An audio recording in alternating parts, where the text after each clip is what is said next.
دا یادغونډه چې د ننګرهار اطلاعات او فرهنګ ریاست له لوري جوړه شوې وه، پکې ګڼ شمېر لیکوالانو، شاعرانو او فرهنګیانو ګډون درلود. دوی د ارواښاد عبدالرؤف قتیل خوږیاڼي تیر ژوند کې هنري، فرهنګي او مطبوعاتي خدمتونه وستایل او هغه یې په دې ډګر کې د یو رښتیني خدمتګار په توګه یاد کړ. قتیل صاحب د هېواد یو پیاوړی شاعر، لیکوال او یو هنرمند و.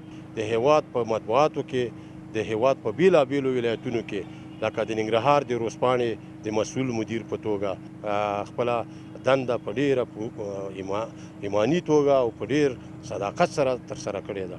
هغه په خپل ژوند کې ډېر زیات اثار ټولنې ته وړاندې کړي دي. ډېر کتابونه، د ارمان په نامه د کیسو کتاب، د شعرونو کتابونه، بیلابیل کتابونه، او دا یو ډېر ښه شاعر او لیکوال و. د ښه فکر خاوند و. په شعر کې مینه وه، عاطفه وه، خواخوږي وه. بل خوا په ننګرهار کې د اطلاعات او فرهنګ رئیس اورنګ صمیم وایي ارواښاد عبدالرؤف قتیل خوږیاڼي نه یوازې په شعر، شاعرۍ او مطبوعاتو کې خدمتونه ترسره کړي دي، بلکې د معرف په برخه کې هم ستړي مزلونه ترسره کړي دي چې ولس به یې تل په زړونو کې یاد ساتي.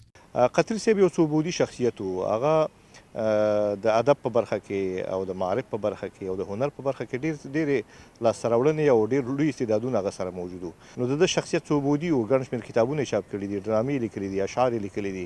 نو دغسې شخصیتونو لمانځنه زموږ لپاره ډېره مهمه وه. نو دا موږ ولمانځه. د ارواښاد کورنۍ وایي مرحوم قتیل د لیکوالۍ، شعر او هنر په برخه کې د هیواد لپاره لوی خدمتونه، سختي او مشکلات ګاللي دي. د دوی په خبره حکومت دې اوس د هغه په نوم کوم علمي مرکز ونوموي ترڅو یې یاد تل پاتې شي. قتیل د ژوندانه سړې تودې شپې او ورځې لیدلي، خو ډاډمن ته نه راوتلی.